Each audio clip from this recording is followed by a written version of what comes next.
Antenas helicoidais, elas são bem populares, são como o nome está dizendo, né? É uma mola. E aqui você tem o ponto de alimentação. Geralmente você tem aqui um plano terra, uma lata.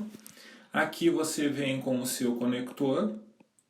O seu pininho do seu conector aqui, vou fazer em vermelho, você conecta na sua antena.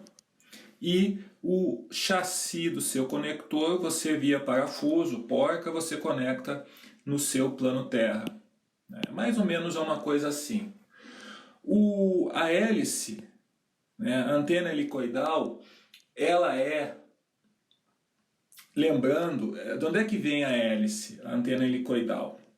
Se a gente for voltar um pouco e lembrar dos dipolos, quando o dipolo ele é eletricamente curto, ele se comporta como um capacitor.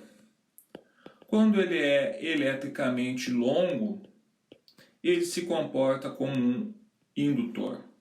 E na ressonância, como nós vimos, na ressonância ele se comporta como uma resistência pura. Basicamente a ideia é essa.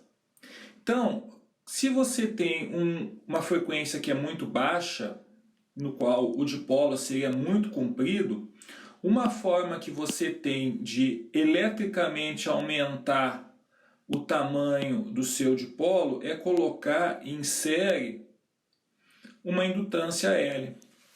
Essa indutância L, ela compensa aqui, entre aspas, a capacitância da sua antena, que é eletricamente curta, e no fim do dia você tende a chegar mais próximo de uma impedância de entrada resistiva aqui. Você pode imaginar como que a onda ela dá como a onda dá voltinhas ali no indutor, ela leva mais tempo para isso aqui, na verdade, se comporta como se você esticasse como um fio bem mais comprido. Isso aqui é muito comum, né? Antigamente, né? Ainda existe, você vê lá de vez em quando, né? Automóveis, caminhões, e você tem uma antenona enorme aqui, e aqui você tem o seu indutor. Porque o coisa é muito comprido, né? O negócio é muito comprido.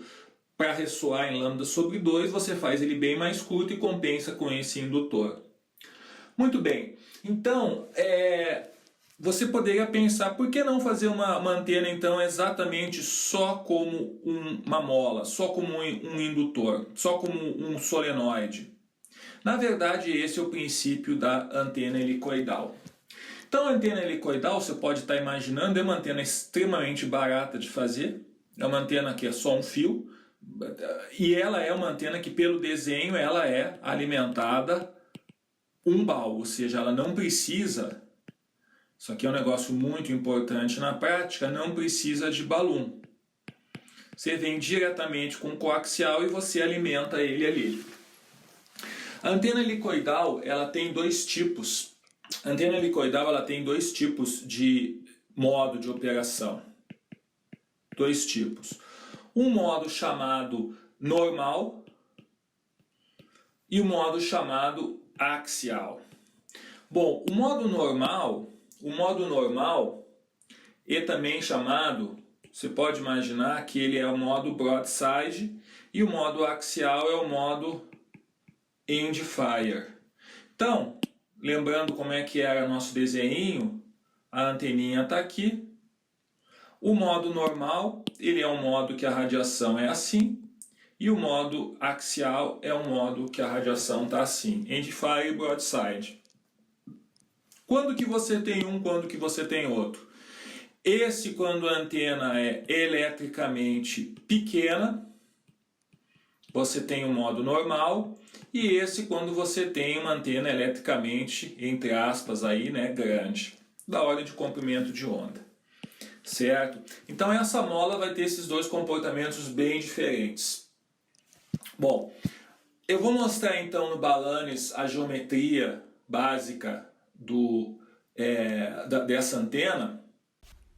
Bom, então essa é a geometria, né? É melhor mostrar aqui do que desenhar. Essa é a geometria aqui da antena helicoidal eu estou tirando do Balanis, você pode perceber que existe aqui então, por baixo vem um cabo coaxial que ele está desenhando, a malha do seu cabo coaxial faz contato com essa bolinha aqui, que é o plano terra, é o que eu falei, a vantagem de você não precisar de um balão é fundamental. E eu queria chamar a atenção aqui para a geometria. Então, aqui a antena ela tem um comprimento L e um diâmetro D.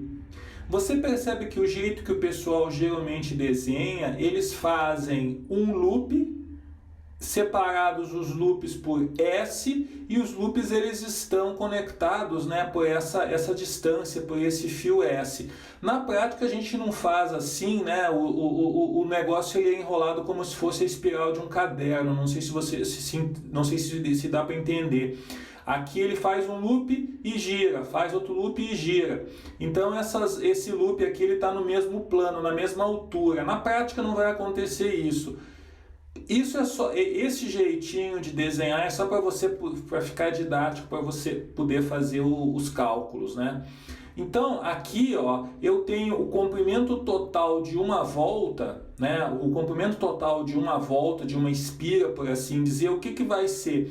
Vai ser o comprimento do fio, do loop, que é 2πr, no caso 2r é d, mais esse pedacinho, essa tripinha aqui, que é o pedacinho de conexão aqui, que é essa distância S. Então isso aqui é o loop e isso aqui é o S, que é a distância entre os loops, né? Então o comprimento total é esse chamado LO, que é o que ele está mostrando aqui.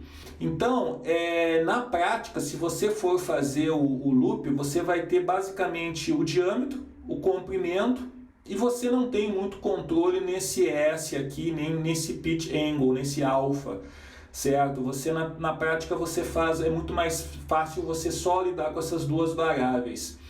Automaticamente vai aparecer, esses parâmetros vão aparecer depois indiretamente, você não trabalha com eles. E a outra coisinha que eu queria mencionar aqui é que nesse desenho, nessa forma de você desenhar, de você analisar a antena helicoidal, ele começa com a antena helicoidal diretamente aqui embaixo. Na prática, se você for ver, existe esse cotoquinho aqui embaixo, ó, existe esse pedacinho aqui embaixo, como eu falei, que ele serve para você fazer uma certa sintonia, para você fazer um certo ajuste de impedância. Mas na demonstração, aqui nas equações, ele não considera isso. Então, ó, se você for pegar aqui o modo normal, que é quando ela é eletricamente pequeno, você imagina que você tem N loops ligados em série, certo? N loops ligados em série. E a geometria, basicamente, é essa aqui, ó. Esse aqui é o triângulo que a gente sempre desenha no caso da antena helicoidal. Isso aqui é πd, onde d é o diâmetro do loop, né? D é o diâmetro do loop. E isso aqui é S, que é a distância entre loops. Se você esticar os dois, se você esticar a molinha, é óbvio que você vai ter, esse aqui vai ser o comprimento total dos dois, né? Então vai ter esse negócio aqui e esse alfa aqui também chamado pitch, ou ângulo de pitch, né, da sua antena. E esse vermelho é chamado LO.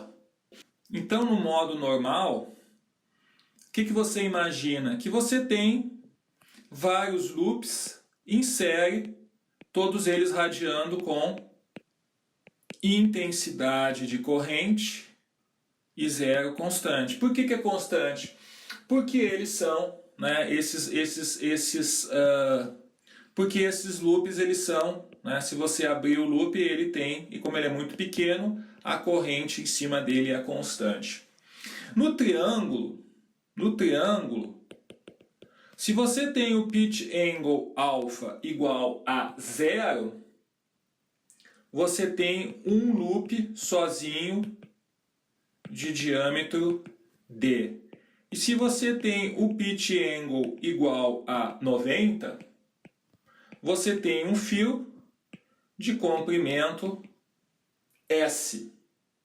Então, lembrando, o nosso triângulo é assim. Numa situação, esse alfa é 90. Numa situação, esse alfa é 90. E noutra situação, esse alfa é 0. É óbvio que se esse alfa é 0, vai ficar só o loop. Isso aqui vai para 0. E se alfa for 90, esse negócio aqui vai ficar praticamente só o comprimento S. Então, no modo normal, isso tudo para dizer o quê? Que no modo normal, praticamente pequeno, eu tenho N loops e N dipolos ligados em série. Todos eles infinitesimais, todos eles com corrente constante.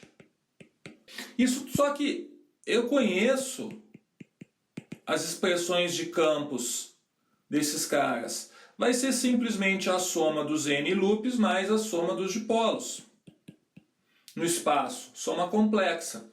Todos com corrente constante. Quais que são essas expressões?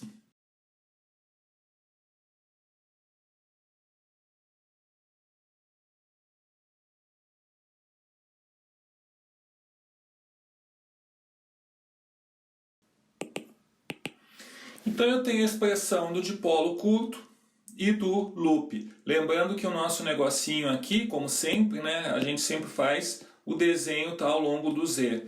Muito bem, você olhando aí essas duas expressões, o que chama atenção? Chama atenção que os campos eles estão em quadratura, ó, colocar aqui em vermelho. Eu tenho esse J aqui no circuito, ou seja, um campo está assim e o outro campo está completamente imaginário. Campos em quadratura, o que você lembra? Você lembra de polarização circular. Então a polarização circular ela demanda que um campo está 90 graus em relação ao outro, os dois campos elétricos. Se existe polarização circular, eu consigo calcular o axial ratio, a razão axial, que é simplesmente Eθ sobre Eφ, que vai dar 2 lambda-s sobre πd ao quadrado. Vê que aquelas expressões que pareciam que não serviam para nada, nos ajudaram aqui a calcular um negócio complicado, que é uma geometria sofisticada, que é essa da nossa antena helicoidal. Então, como tem polarização circular, eu tenho a razão axial. Para eu ter a razão axial 1, que é o melhor caso, 0 dB, ou seja, a onda perfeitamente circular, eu preciso ter que π sobre d, π vezes d, que é o diâmetro do coisa, seja 2s lambda 0, ou seja, que a tangente do alfa, que é o nosso pitch, seja πd 2 lambda 0, onde lambda 0 é a frequência central aí da nossa antena. Bom, então você vê que esse negócio aí, e um negócio interessante aqui, a polarização circular ocorre em todo espaço, ou seja, em 3D, à exceção, óbvio, de θ igual a 90. Porque em θ 90, seno de 90, que aparece nos dois casos aqui, ó, vai dar 0. Então, em todo o espaço, à exceção daqui, ó, desse cara aqui, eu tenho uma onda de polarização circular. Aí você vai perguntar, essa antena é boa? Essa antena não é boa. Ela não é boa, mas acaba sendo usado na prática. Por que ela não é boa? Porque a polarização circular, que é um negócio extremamente útil e interessante, depende das dimensões. E essas dimensões, óbvio, variam com frequência. Então você está vendo que aparece um lambda aqui. Conforme o lambda muda, a minha polarização circular vai para o espaço. Isso é a primeira coisa. A questão da resistência de entrada também, impedância de entrada, resistência de entrada, também não é está muito longe, né? Está muito longe dos 50 ohms que a gente conhece. Mas essa antena ela é usada em aplicações quando você precisa de uma antena pequena. Então tem várias aplicações aí de Sigfox, de LoRa, de 800 MB e 900 MB, mesmo os telefones celulares, os primeiros telefones celulares, que eram umas caixinhas e tinha uma anteninha aqui, como é que se diz, um tipo de um tubinho preto de plástico, dentro havia uma antena helicoidal, porque ela é eletricamente pequena. Então esse é o conceito da antena modo normal. Relembrando, essa antena eletricamente pequena e a radiação dela é assim. A outra antena, o outro modo, é o modo bem comportado, end-fire, é o modo axial. Então no modo axial, que é mais ou menos aquele desenho que nós fizemos, eu desenho aqui, mas na verdade não tem esse negócio aqui, né? Eu tenho aqui um plano terra, eu tenho aqui um plano terra, esse plano aqui idealmente é maior que lambda sobre 2, e eu tenho aqui a minha antena. Esse pedaço reto que eu desenhei aqui, ó, em geral você usa ele para fazer o casamento. Você mexe nele, maior, menor, para fazer o casamento. E ele impacta pouco, né? Pouco, entre aspas, aqui, na radiação. Ele impacta mais no casamento. É uma das formas de você deixar mais comprido ou mais curtinho. Você vê isso aí na simulação, na medida, você vai mexendo nele para ele ficar melhor. E a radiação ela tem polarização circular se a minha relação 2πr, ou πd, onde D é isso aqui, estiver entre 3/4 e 4/3. O ideal, né, você já deve imaginar, quando C sobre lambda zero é 1, ou seja, quando C é igual a lambda zero, onde C é πd. Ou seja, olhando de cima, quando esse comprimento aqui do fio é lambda zero. Nessa condição aqui, eu tenho a minha antena operando aí em polarização circular e com um bom desempenho em termos de ganho, etc. Resistência de radiação, aproximadamente 140 C por lambda zero. Se nós usarmos esse valor aqui que a gente recém falou, isso aqui vai dar 140, ou seja, ela não tem 50 ohms, ela está longe de 50, mas aí você vê por que se você colocar duas em paralelo, você já vai ter quanto? 140 por 2, você já vai estar mais ou menos com 70 ohms, que já é um valor bem mais próximo de 50 ohms. Então essas antenas são muito usadas em aplicações onde elas estão operando em rede, né, em array. A diretividade desse negócio, essa é uma antena que tem uma diretividade muito boa, 15N C ao quadrado S lambda zero ao cubo. Então você percebe aqui, ó, você percebe que é proporcional a N. Só que se você fizer muitos enrolamentos, se ela tiver muitas voltinhas aqui, isso aqui não é uma boa ideia, porque isso acaba prejudicando a impedância de entrada. Então tem um valor ótimo de 7, 8, 10 espiras, você não pode aumentar isso indefinidamente. Valores que você consegue, 10 dB de ganho, 12 dB de ganho, 15 dB de ganho, nessa ordem de grandeza é relativamente tranquilo de você conseguir com essa antena.